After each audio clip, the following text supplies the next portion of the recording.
3. You will hear a telephone conversation between two friends called Julie and Nick about cheap accommodation in the city of Darwin, Australia.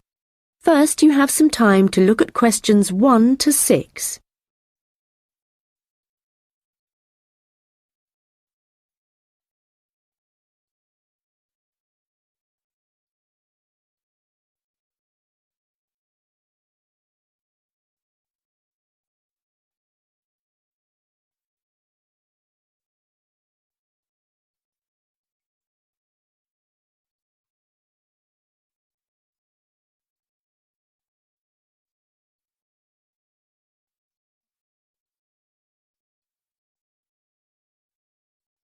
Hi Nick, it's Julie.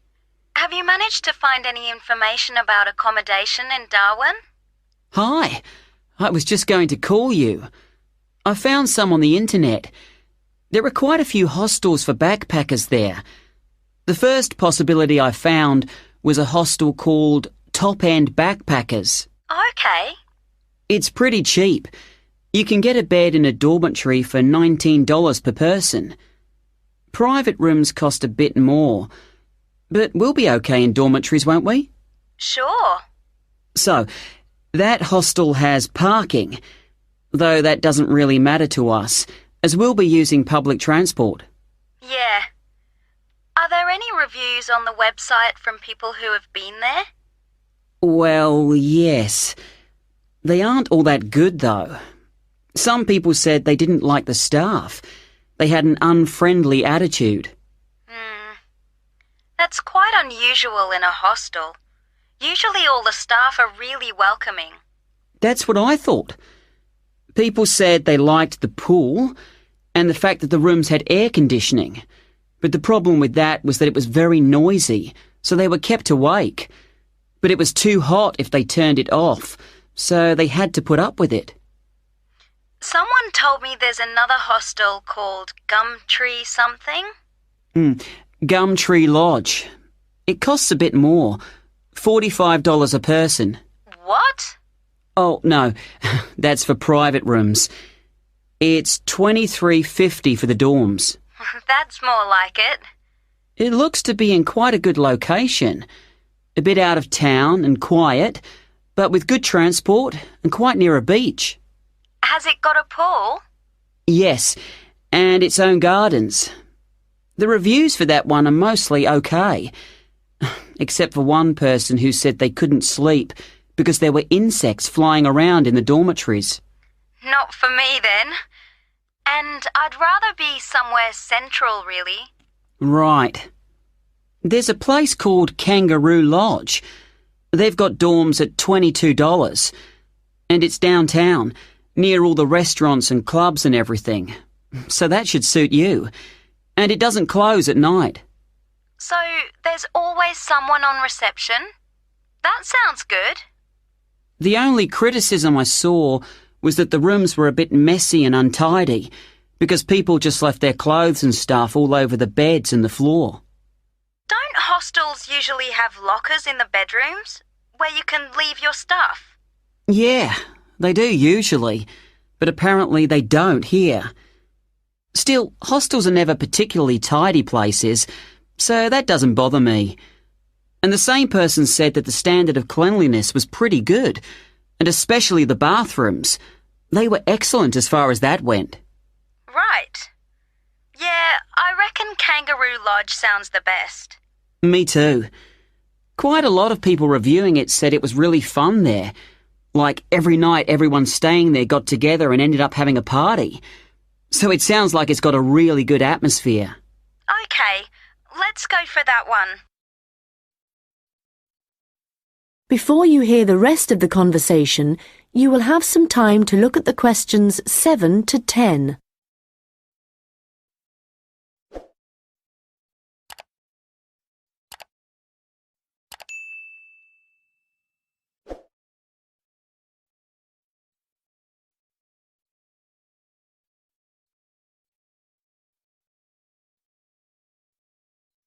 Now listen and answer questions 7 to 10. Did you get the address of Kangaroo Lodge? Yes. It's on Shadforth Lane. Can you spell that? Shadforth.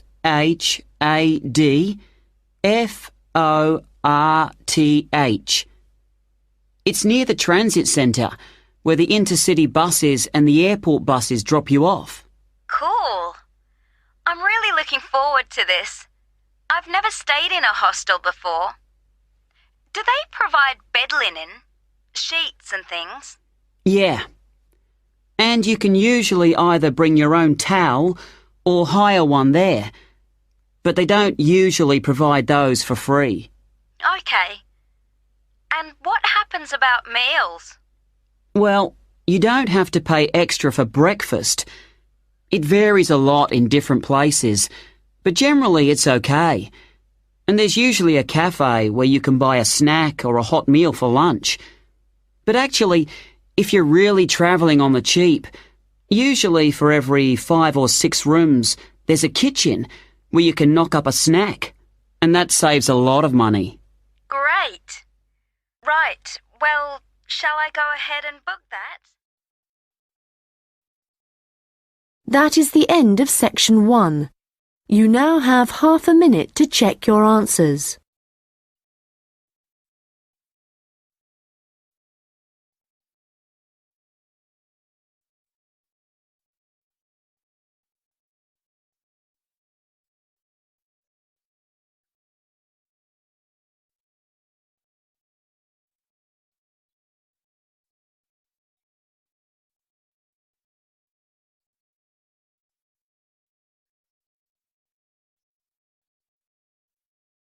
Now turn to section 2. Recording 64. You will hear a guide at an outdoor sculpture park talking to a group of visitors. First, you have some time to look at questions 11 to 16.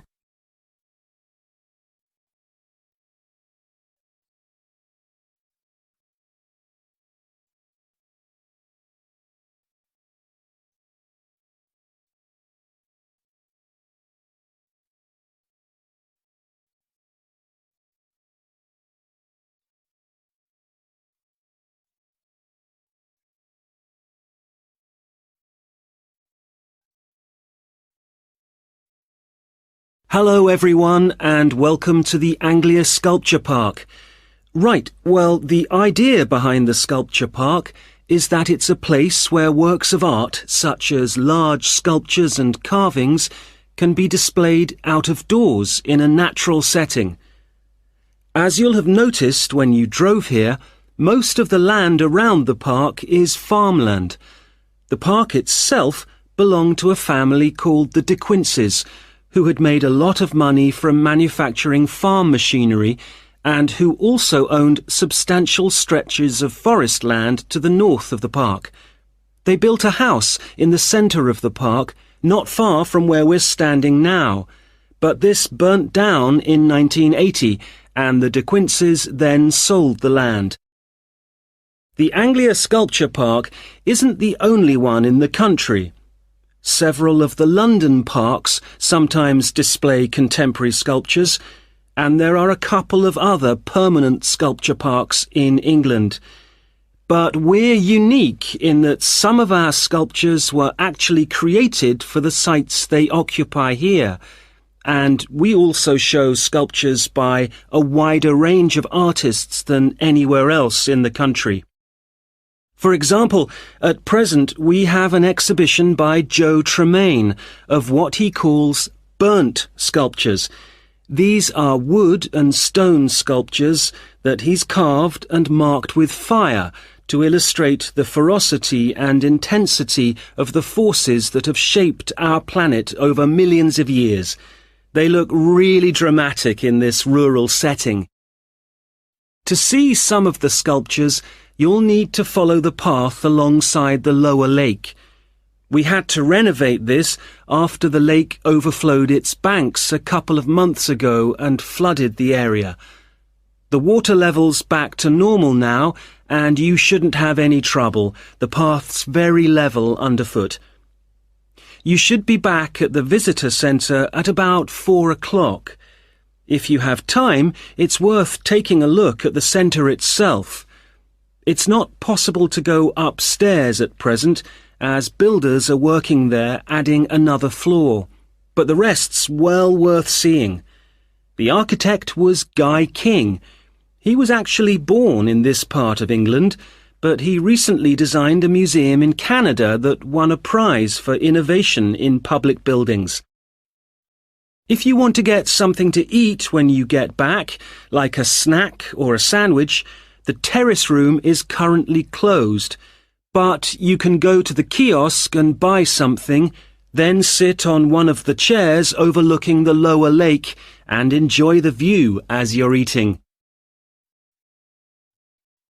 Before you hear the rest of the conversation, you will have some time to look at the questions 17 to 20.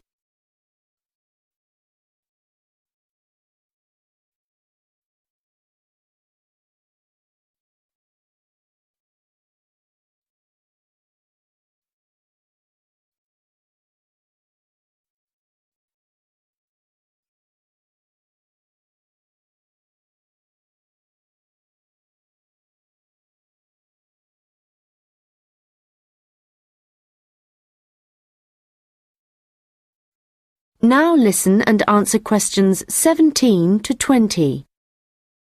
Now, let me just tell you a bit about what you can see in the sculpture park. If you look at your map, you'll see the visitor centre, where we are now, at the bottom, just by the entrance. Since we only have an hour, you might not be able to get right around the park, but you can choose to visit some of the highlights. You might like to take a look at the Joe Tremaine sculptures, which are displayed on this side of the upper lake, just behind the Education Centre and near the bridge. They're really impressive, but please remember not to let your children climb on them. One of our most popular exhibitions is the Giorgio Catalucci bird sculptures. They're just across the bridge on the north side of the lower lake. I love the way they're scattered around in the long grass beside the lake, looking as if they're just about to take to their wings. You could also go to the garden gallery. It's on this side of the upper lake. From the visitor centre, you go to the education centre, then keep on along the path and you'll see it on your right. There's an exhibition of animal carvings there which is well worth a look. We also have the Longhouse. That's quite a walk. From here, you go to the bridge and then turn left on the other side. Soon you'll see a winding pathway going up towards the northern boundary of the park. Go up there and you'll find it at the top. They have some abstract metal sculptures that are well worth seeing if you have time. OK, well, now, if you... That is the end of section 2. You now have half a minute to check your answers.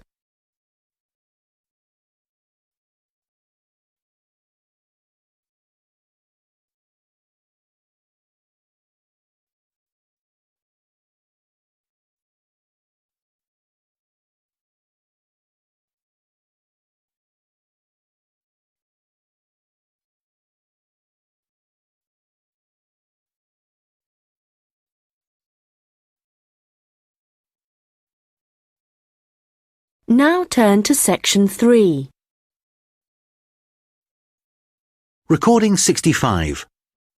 You will hear a first-year marketing student called Leo talking to a second-year student called Anna about his marketing report. First, you have some time to look at questions 21 to 26.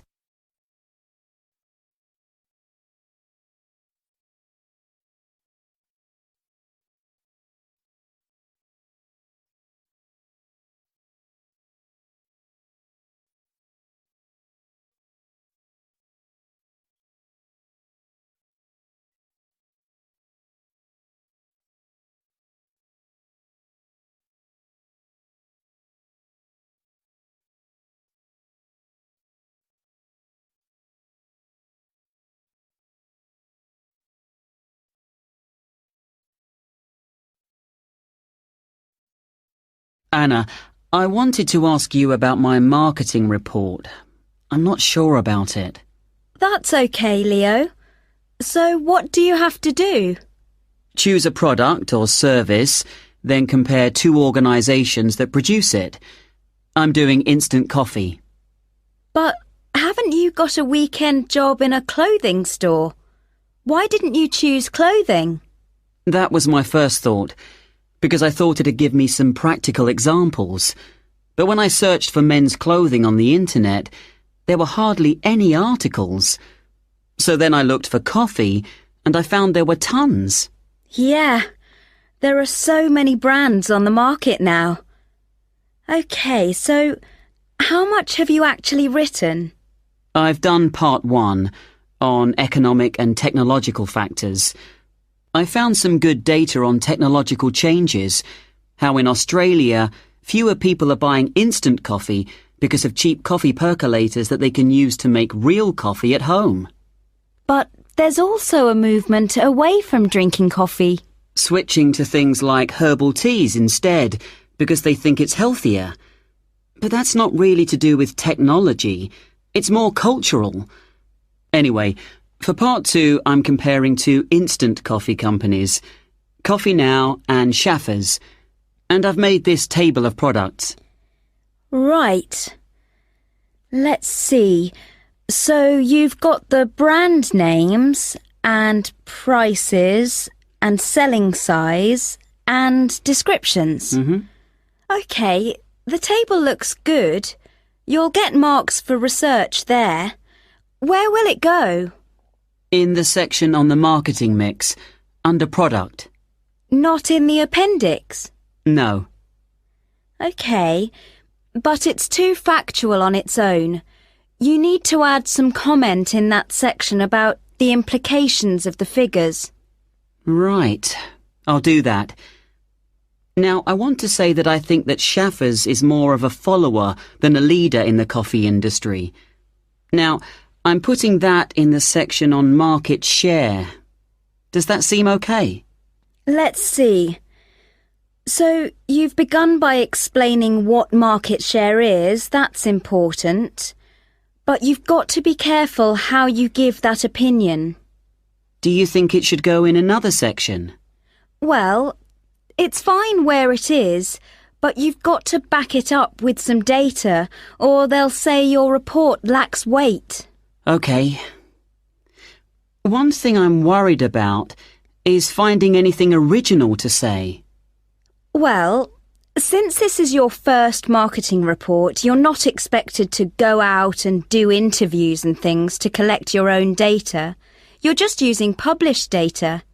So the analysis you do might not throw up anything that people didn't know before.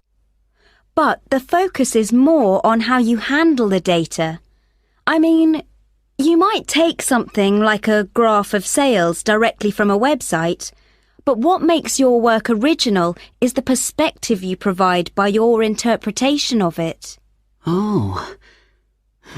You know, it's all so different from business studies assignments at school. It's really surprised me. What? How much research you have to do? I expected that. It's more, I knew exactly what I had to do to get a good grade at school. And I knew I'd be expected to go more deeply into things here. But I haven't got information on how the lecturer is going to grade my work, what he's looking for.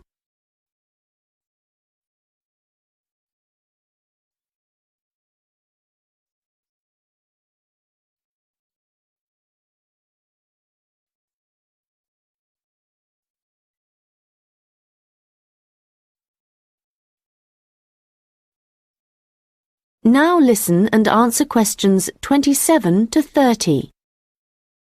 Well, one thing you have to remember is that in a marketing report, you've got to have what they call an executive summary at the beginning.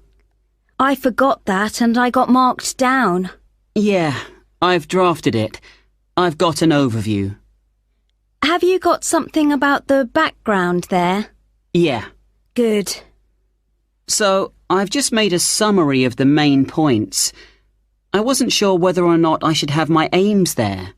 No, that's too personal. The executive summary is just like what a manager would read to get a general idea of your report if he was in a hurry.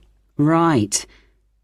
Then I'm okay for the first main part, all of the macro environment stuff.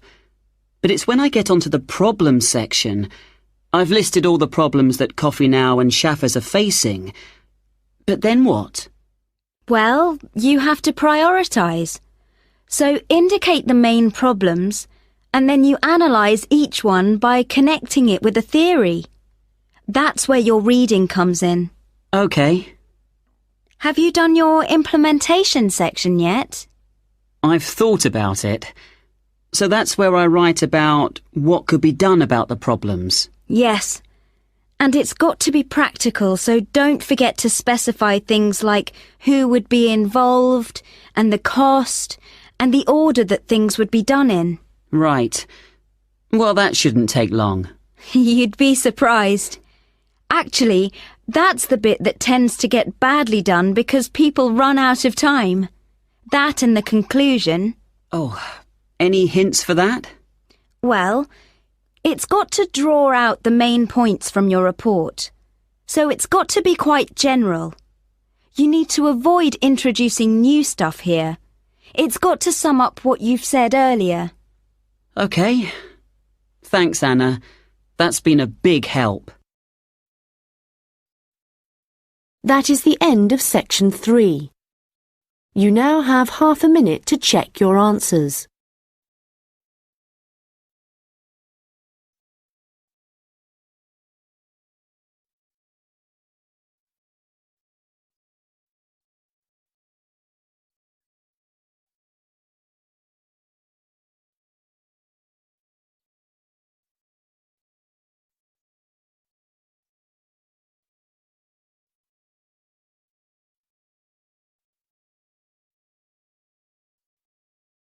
Now turn to section 4. Recording 66. You will hear part of a lecture about the history of fireworks in Europe. First, you have some time to look at questions 31 to 40.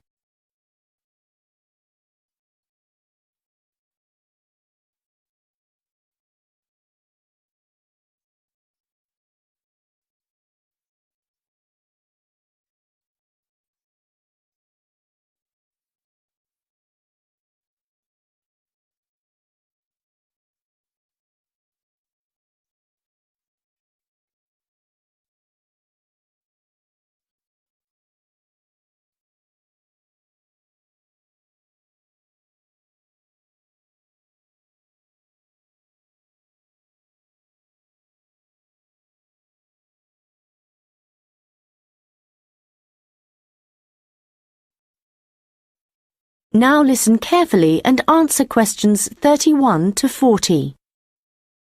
An interesting aspect of fireworks is that their history tells us a lot about the changing roles of scientists and technicians in Europe. Fireworks were introduced from China in the 13th century. Up to the 16th century, they were generally used for military purposes, with rockets and fire tubes being thrown at the enemy. But they were also sometimes a feature of plays and festivals, where their chief purpose was related to religion. By the 17th century, the rulers of Europe had started using fireworks as a way of marking royal occasions. Technicians were employed to stage spectacular shows which displayed aspects of nature, with representations of the sun, snow and rain. These shows were designed for the enjoyment of the nobility and to impress ordinary people. But fireworks also aroused the interest of scientists, who started to think of new uses for them. After seeing one firework display where a model of a dragon was propelled along a rope by rockets, scientists thought that in a similar way humans might be able to achieve flight, a dream of many scientists at the time. Other scientists, such as the chemist Robert Boyle, noticed how in displays one firework might actually light another, and it occurred to him that fireworks might provide an effective way of demonstrating how stars were formed. Scientists at the time often depended on the royal courts for patronage, but there was considerable variation in the relationships between the courts and scientists in different countries. This was reflected in attitudes towards fireworks and the purposes for which they were used. In London, in the middle of the 17th century, there was general distrust of fireworks among scientists. However, later in the century, scientists and technicians started to look at the practical purposes for which fireworks might be employed, such as using rockets to help sailors establish their position at sea. It was a different story in Russia, where the St. Petersburg Academy of Science played a key role in creating fireworks displays for the court. Here, those in power regarded fireworks as being an important element in the education of the masses, and the displays often included a scientific message. Members of the Academy hoped that this might encourage the royal family to keep the Academy open at a time when many in the government were considering closing it. In Paris, the situation was different again. The Paris Academy of Sciences played no role in staging fireworks displays. Instead, the task fell to members of the Royal Academy of Painting and Sculpture. As in Russia, the work of the technicians who created the fireworks was given little attention. Instead, the fireworks and the spectacle they created were all designed to encourage the public to believe in the supreme authority of the king. However, science was also enormously popular among the French nobility, and fashionable society flocked to demonstrations such as Nicolas Lemery's display representing an erupting volcano. The purpose of scientists was basically to offer entertainment to fashionable society, and academicians delighted in amazing audiences with demonstrations of the universal laws of nature.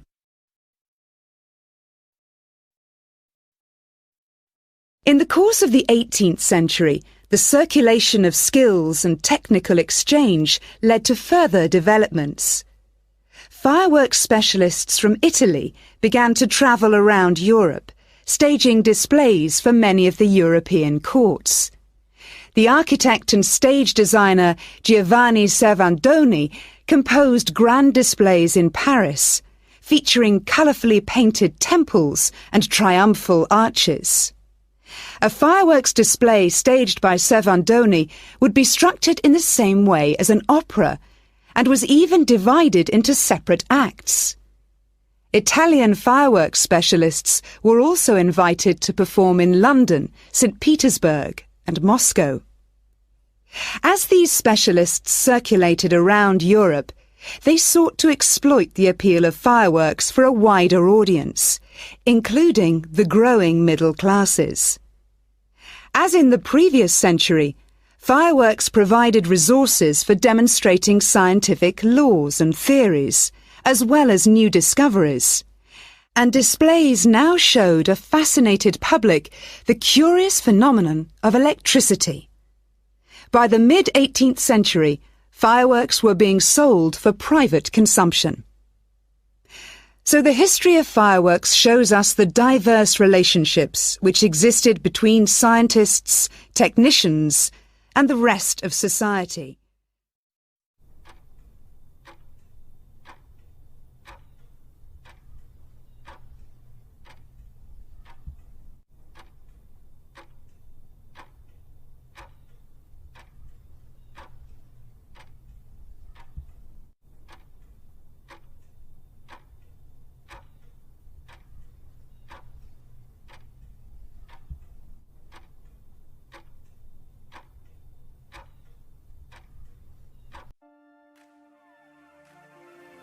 That is the end of the listening test. In the IELTS test, you would now have 10 minutes to transfer your answers to the answer sheet.